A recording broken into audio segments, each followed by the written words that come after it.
Hope everybody's doing well. Welcome to my first episode of In and Around Pleasant Hill podcast with Khodadad. And my first episode, I will be talking to you about my story of why I live a life of contribution. As always, do me a favor, subscribe and let your friends know about my new podcast. I hope to make this podcast an inspirational and an educational journey for all by me interviewing local business owners and community leaders about their success stories. So now let's get into it and talk about why I live a life of contribution.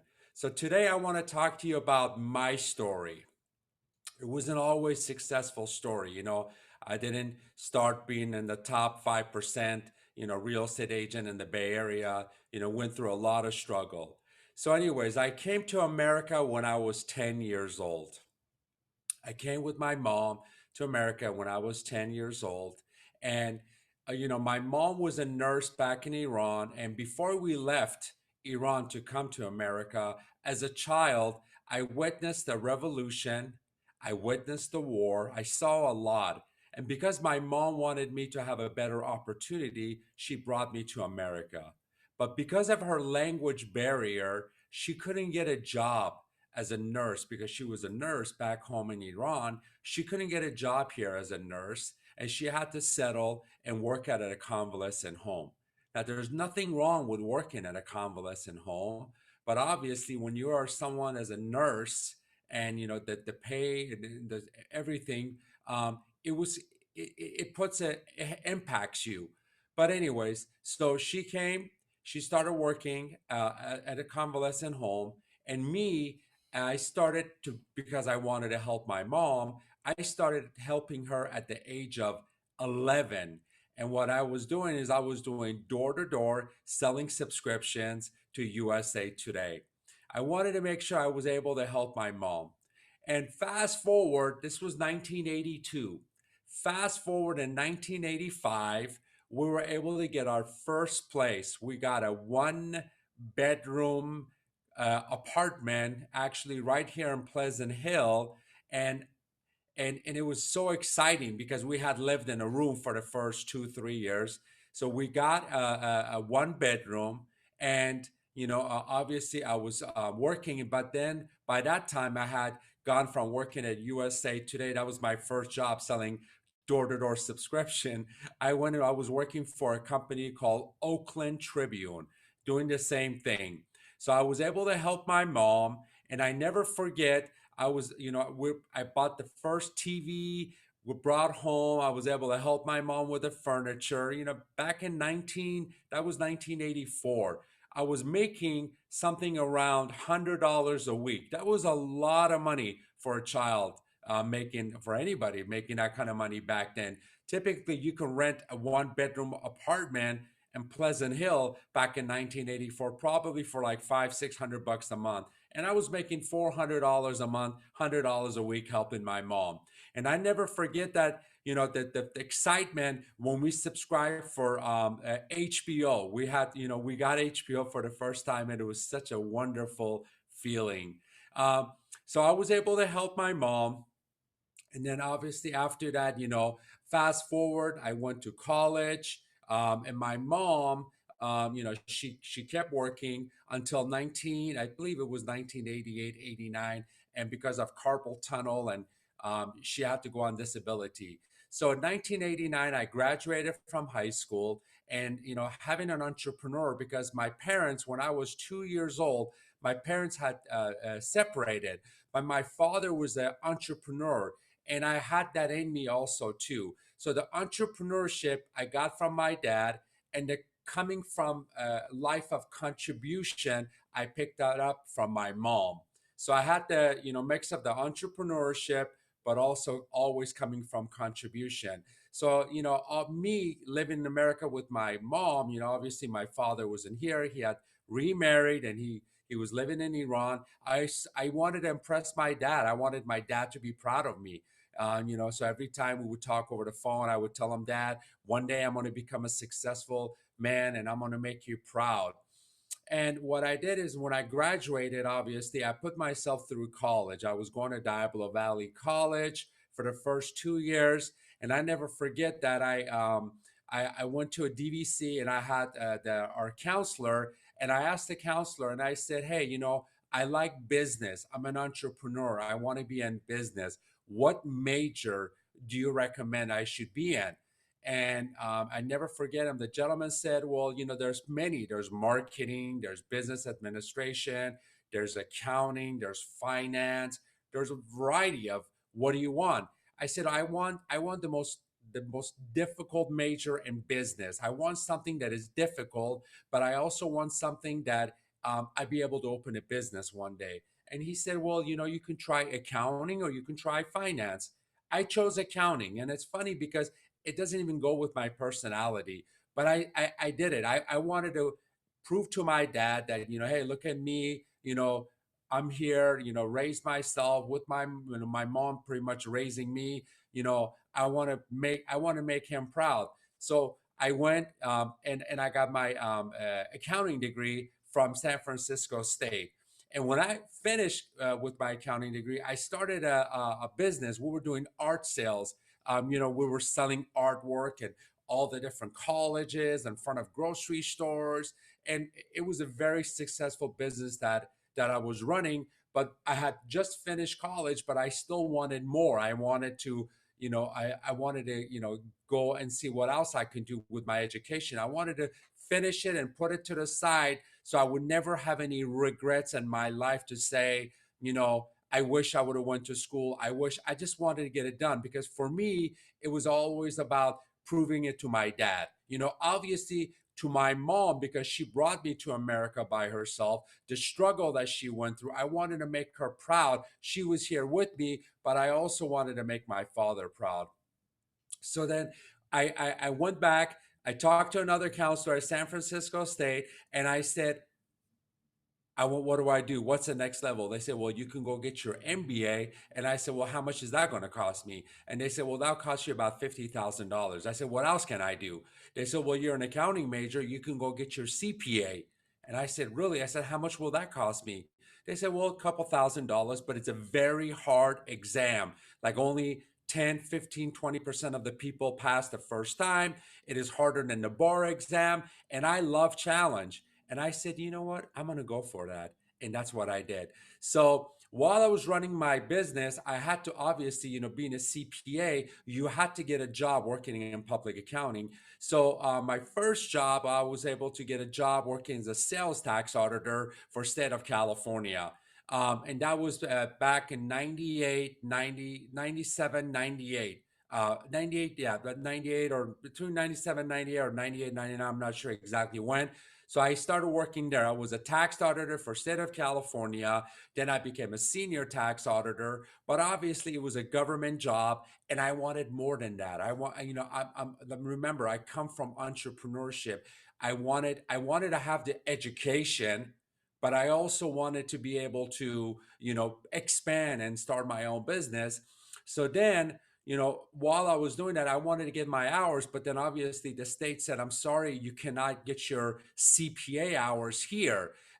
Becoming a CPA, back then you need to get 500 hours of auditing. You needed to have that signed off, and then you can go take your exam, obviously, and then pass. So that didn't work. And at the same time, I was still studying for my CPA and I was running my business. So I was running a business on the side. I was working for the government and I was studying for my CPA all at the same time because I love challenge and I wanted to make sure I get this thing done. So then fast forward 99, I got a job working in public accounting. And public accounting, they assured me that they would sign off on my hours. So I was there 99 and 2000. And I remember the last day that I worked for anybody was March of 2000. I walked into our to the office. The gentleman's name was John Jefford. He was a partner at Hood and Strong. I walked in and I said, John, I want to thank you for everything. I believe I have over 1,000 hours now. but I can you please sign off? And he looked at me and he smiled and he said, absolutely, Alex, I will definitely sign up. You've done so much for us, for our company, but I always knew that accounting was just it was in you. So he signed off. I took my CPA, I passed it, and I never looked back since March of 2000. I never looked back, and I never worked for anybody else ever again. And then I went ahead and, while I was working as in the Board of Equalization, I had a really good friend of mine. And I remember he used to always say, go get your broker's license, go get your broker's license. So when I left at 2000, I was still running my art business and I was making a lot of money. I just wasn't ready yet. But then around 2003 or so, we met up again. And I said, you know what? I think I'm going to go get my broker's license also, too. So I already had my CPA, I already had my degree in accounting. I was like, you know what, let me go get my broker's license. And I didn't even go work for anybody. I just dived right into it and I went and got, I didn't even get a real estate license. I just went ahead and I got my broker's license. And that was at 2005. So in 2005, I got my broker's license, and then I decided to say, you know what, I want to. I think this is a new venture. And around that time, the market was slowly starting to shift, and our art business wasn't as doing as well. And I didn't feel fulfilled. I felt like I wanted to do more, and I thought that there was a new chapter for me to start something new. So then what I decided to do, I said, you know what? I think I'm going to get my broker's license, which I did, and I'm just going to start my own company. So then I started my own real estate company in November of 2005, and I incorporated it, and I believe it was like June of 2006. And going back, one thing I just remembered now. In 99, 2000, I met up with a friend of mine that I hadn't seen since we were children when we used to do door to door, selling subscriptions to Oakland Tribune. And he had become very successful. When I met up with him in 99, we met and we started talking. And then, I said, hey, I'm really happy that you're very, very successful. What's your secret? And then he's like, hey, you need to read all these different books. And I remember one of the books that I read that truly inspired me and it changed my life forever. A lot of you guys have probably heard of him. It was Robert Kiyosaki, Rich Dad, Poor Dad. That book literally changed my life. And what it did, it shifted it shifted my mindset. I mean, I just never looked at anything the same again. And in exactly the same year that I was reading that book is actually when I purchased my first investment property in 99, because back then I was still working for the government. I was making decent income, and I bought my first duplex. Reading that book just inspired me to move. So that's why I believe motivational is wonderful.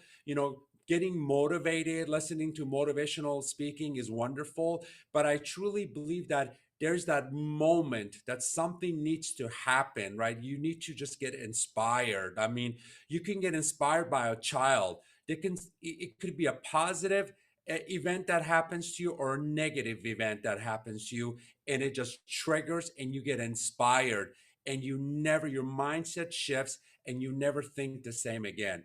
So now, after reading all those books and still running my business and then getting into the um, beginning a real estate business. Another book that I read was by a gentleman named Zig Ziglar. And as a child growing up, I always wanted to give because, like, especially I wanted to help my mom because I saw the struggle that she went through for me, and she always taught me. She said, "Son, always come from contribution," and that's what I wanted to do. I wanted to always come from contribution. And I remember I read a book once by Zig Ziglar, and he said, serve to as many people, get what they want, and you will get what you want.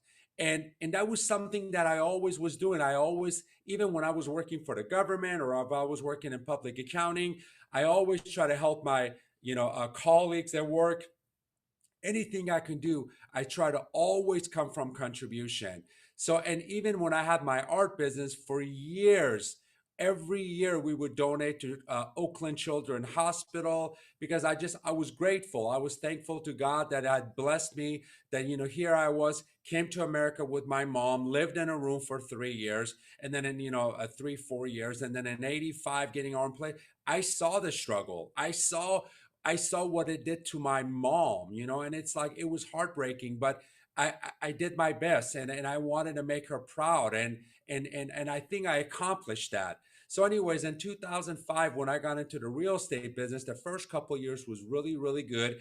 It was just me. I had a small office right here in Concord. And then 2007 happened and the market just started to slow down, and it slowed down and slowed down.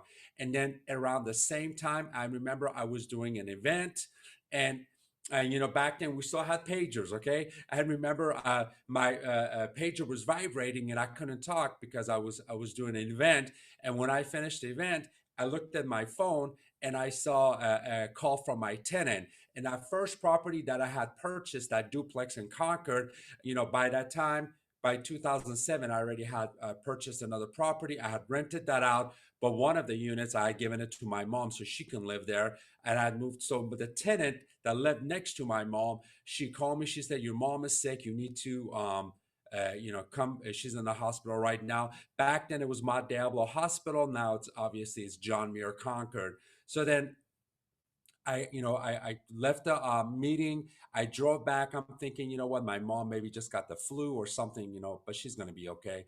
So this was 2007, and I never forget it because it was May of 2007. So I came to the hospital. I saw my mom, and then my relationship with my mom was very close. For a lot of folks that know me personally knew how close I was to my mom. I mean, my mom was my life. She was my mom. She was my dad. Yes, I had a father, but obviously, like I said, my parents got divorced when I was 2 years old. She was like my idol. She was everything to me. So, anyways, she, I came to the hospital, and then the doctor came into the room and he says, "Hey, I just want to let we found a mass inside of your mom." And I didn't understand what that meant. What do you mean, mass? They said, "Well, we need to have a revisit, and you guys need to come back in a couple weeks." So I waited a couple weeks, and then I came, we waited, and a couple weeks later, we came back to the hospital with my mom. And then obviously we met with another doctor, and then he said, "I need to, son, I need to talk to you in another room." So obviously my mom, I told my mom I'll be right back, and I walked into the other room and I said, "What's going on, doctor?" And remember, this is around 2007. This is when the real estate market is slowing down. Our business was like, everything was slowly like crumbling, right? And then he said, "Son, I just want to let you know that your mom was diagnosed with cancer. She has stage 2 cancer, and it's colon cancer, and she probably has less than 2 years to live." I mean, just imagine you're in a room with a doctor, and a doctor's telling you your mom is going to die less than 2 years. I mean, like, underneath my feet, it was like I couldn't move, I couldn't breathe. I just literally, I dropped to the ground right there, and I just started crying. And then he said, "I'm sorry, son, I'll give you 5 minutes." And I understand, a lot of these doctors, they see this every day. To them, it's normal. But to me, it wasn't normal because, again, my mom was my life, right? So I cried for like 10, 15 minutes. And then he came back into the room and he said, "Son, I need to tell your mom this. Do you want to go tell her, or do you want me to go tell her?" And I'm like, "Doctor, can you just please give me a moment?" So, anyways, I went into the room and I talked to my mom. And for a lot of people that know my mom, they knew how funny my mom was. And my mom just took life, like, she never took life serious. She always had a smile on her face. And she said, "Son, it's okay. I said, and I held her in my arm. I said, "Mom, I'm going to do everything I can to make sure, you're going to be okay." And from that day, which I believe it was June, it was right before my birthday of 2008, 2007, until her death of November 19 of 2008, I was with her every day. Remember, my real estate business was falling apart. The whole industry was going down the drain. I was with my mom every day. Every day. I would One of the favorite places she used to love to go to was Cash Creek. So I would take her to Cash Creek with my aunt, And on the way, I would ask her stories like, Mom, when you were a kid, what did you like to eat? Mom. And she always asked me, she would say, why are you asking me all these questions? I'm like, Mom, I love you. I just want. And the reason why I was asking her, because I knew my mom all my life, but I really wanted to know my mom even more. Like, Mom, what did you do as a child? Mom, I mean, I just really I wanted to consume as much of her inside of me as I could. I don't know if you want to call that being selfish, but she was everything to me. So, and around the same time, as she's going through all that, my heart is like melting. And it's amazing what they say. They say God closes one door and God opens another door, right? And and eventually, before she passed away, um, I met my wife. I met my future wife. We met, and I just knew she was the one. I knew it. And I remember my mom had been hospitalized for 2 months. Um, and eventually we had to take her to physical therapy for about a month. So while she was there, I did an event, and my wife back then, we were just dating. So I told her, I said, you know what, Tina? I said, I want to take you to this place. I want you to meet somebody. She didn't know where I was taking her. We finished the event around 10 o'clock at night, and we left the event, and then we went. It was a place in Walnut Creek. We went in there, and she's like, where are we going? It wasn't a hospital, so it was a facility for, a nursing facility to take care of elderly people that were going through a rehab. So we walk inside, and my mom is sleeping. Honest to God, it was 11 o'clock at night. And I wake up my mom. I go, Mom, there's somebody here I want you to meet. And then she opens up her eyes, and I said, Mom, this is Tina. So she got up, she held Tina in her arms, she kissed her, and she turned around and she looked at me. She said, Son, she's the one. First time ever met my wife. She said, Son, she's the one. She met Tina for 5 times, and then she passed away. And and I remember, as while I was dating my, future wife, and at the same time, just taking care of my mom going through chemotherapy. I remember, and John Muir and Concord, they have this PE marker, they call it, that if it goes below a certain amount, that means that their cancer is in remission. So it got very, very low. And then the nurse is like, yeah, your mom's PE marker is less than 4. And I was like so excited. I told the doctor, I said, Doctor, is it possible, please, for the last time, I can take my mom? I want to take her to Iran one more time so she can visit her family. Is it please possible? She wants to see her sister. And he said, you know what, son, I think it should be fine.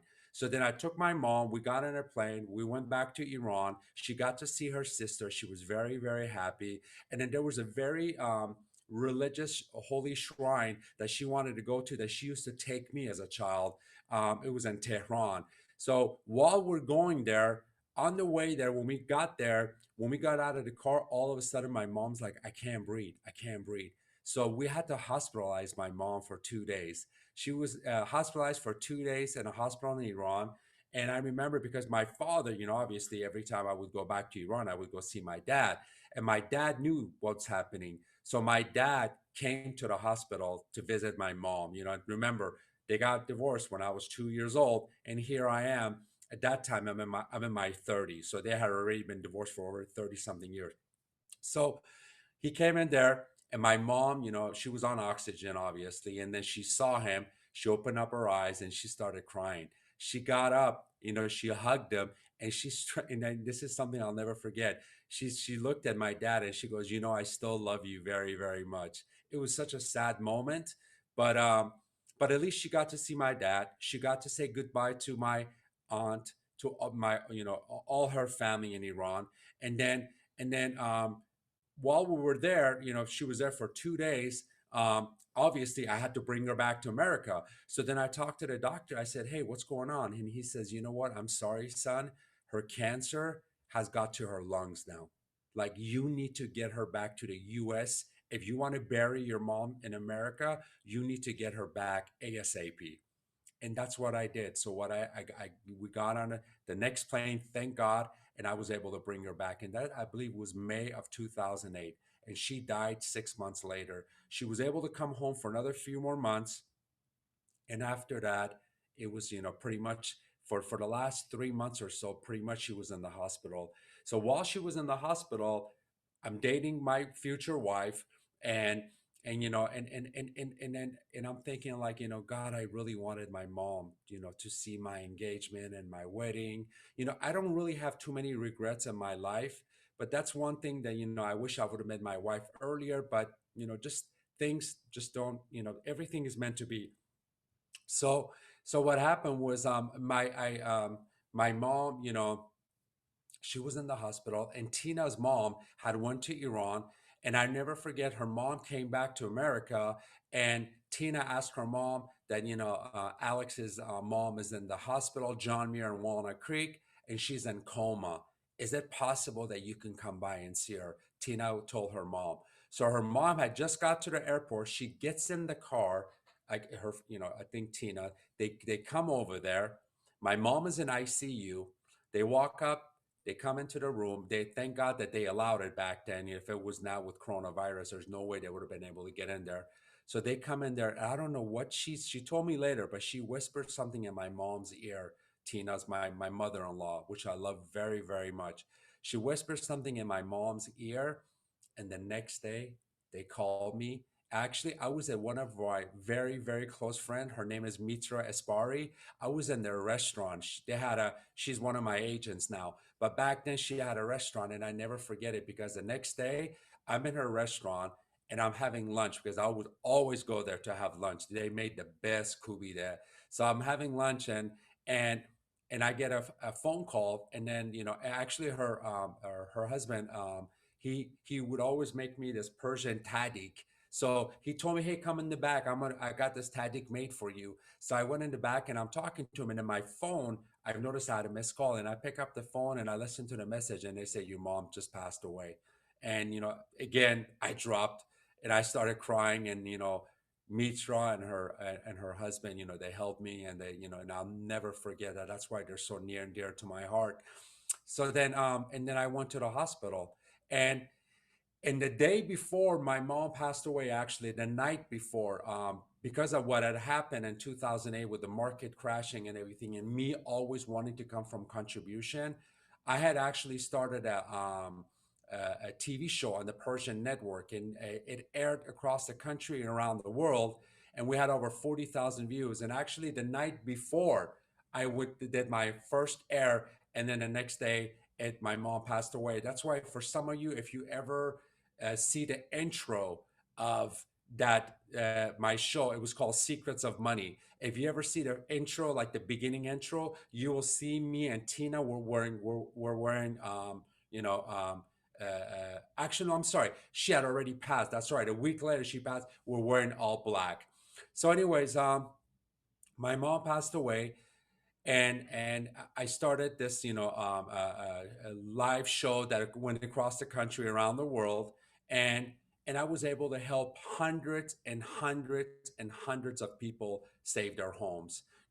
Throughout, we used to bring on hot counselors, we used to bring on bankruptcy attorneys. I mean, our lives changed forever. I mean, it was a financial disaster, right?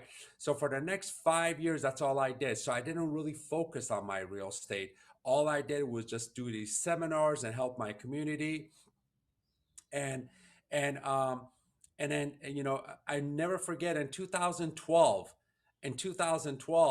I had a gentleman that came to my event with his father, and he sat there. And most of these events, like, like I said, we had all these people that would come, but we didn't charge, like, I know there was companies out there that were charging three, four, $5,000 to do a loan modification.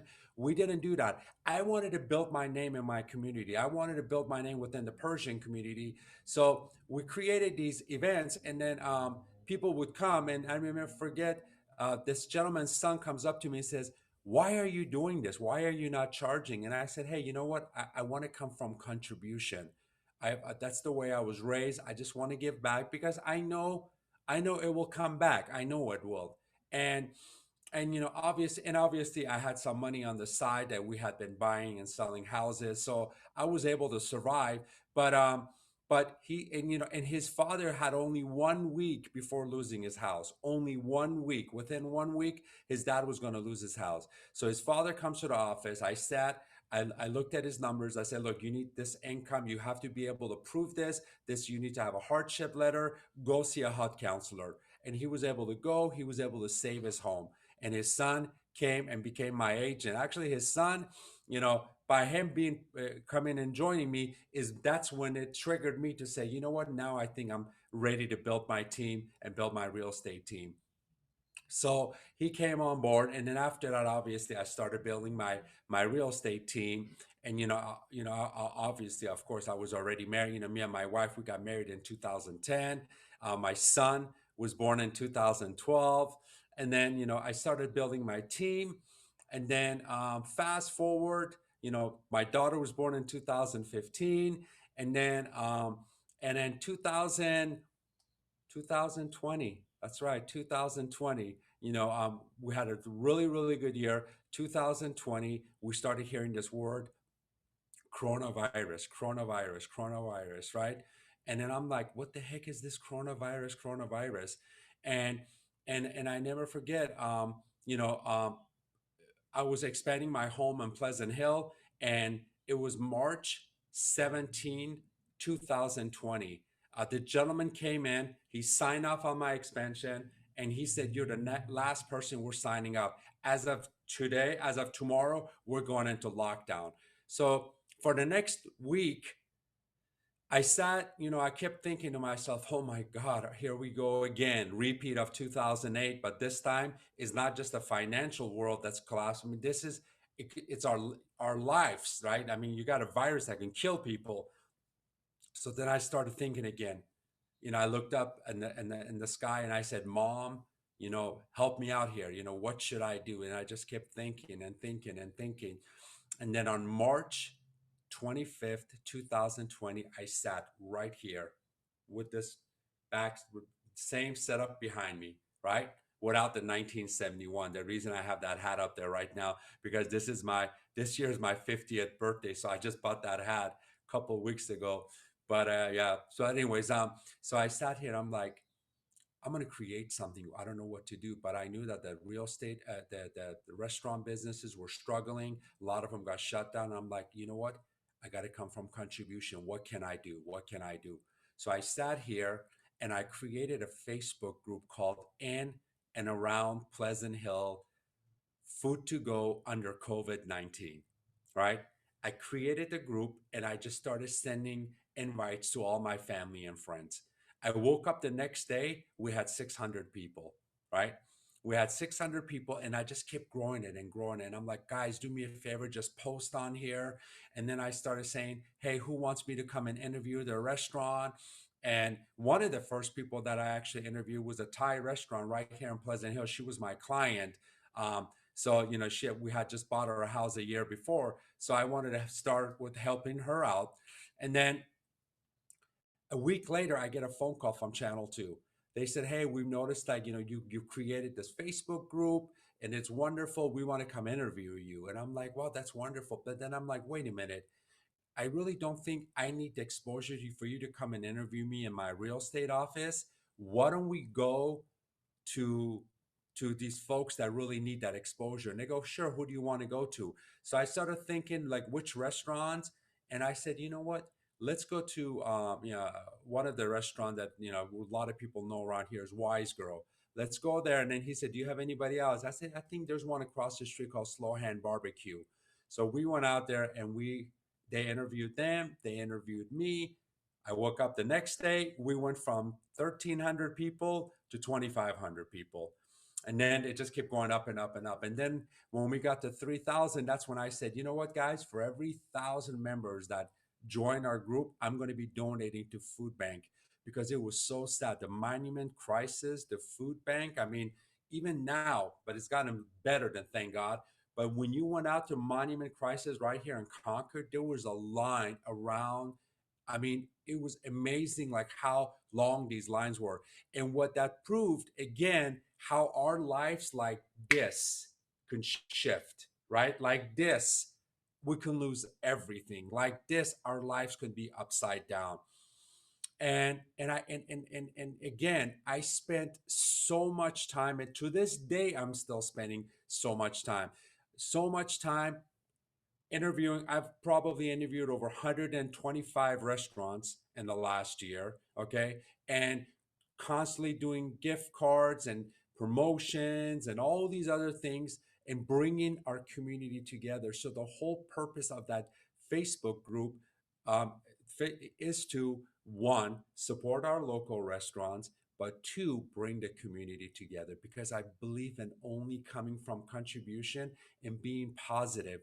You have to be able to impact people's lives, right? And you can do that by influencing people, because when you leave this world, all you leave behind is your legacy. What did you leave behind? Did you only serve yourself, or did you serve yourself, your family, and also your community? And that's what I want.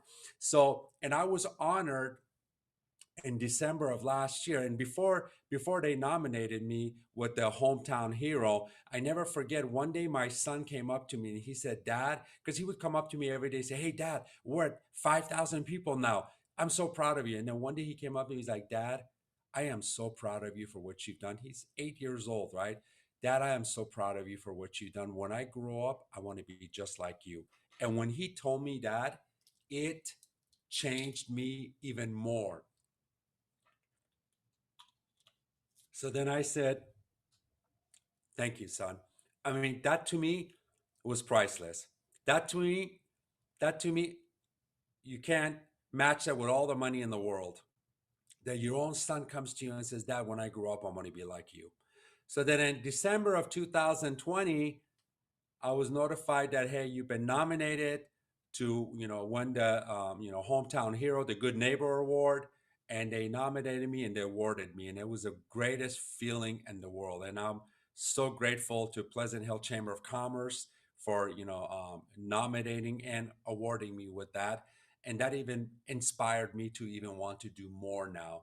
So what we've done is, obviously for all our schools, as many as I could, especially the ones that I went to as a child, we were able to go to the schools and I was able to provide lunch for them, and also our nurses, again, coming from contribution, giving back to your community. Um, and it just has been a great, great, great feeling to be able to do that. So now, and then also in the last year, interviewing 125, 130 different restaurants. Also, I've interviewed other people that were not restaurants, and um, I got to hear their stories, and their stories are so inspiring. But unfortunately, with the Facebook group that I created, that was just like, "Hey, what are your operating hours? Tell me about you. How long have you been around?" But I wanted to do more, and I wanted to be more than just restaurants. I wanted to expand through all our local businesses, right? And I want to go deep into their stories. I want to know their story. I want to know their struggles, right? Some of them, maybe they don't have any struggle, but I want to make sure that their stories are they're influential. I want to make sure they can influence other people, right? And I also want to make sure that it's educational, right?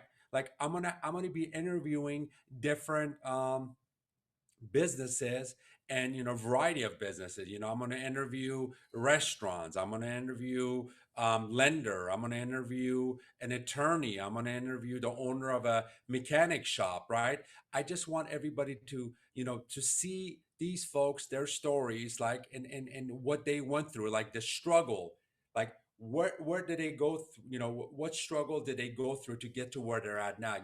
They say success is a journey and not a destination, right? It's like, it's that journey, it's that process. Like, what do you do? And not, I'm not saying that everybody's meant to be an entrepreneur. No, not everybody is meant to be an entrepreneur. Some people, they want to have a job 9 to 5. That's fine, but at least they can still take away from that education. So these podcasts that are moving forward is to help you go from where you're at to where you want to be.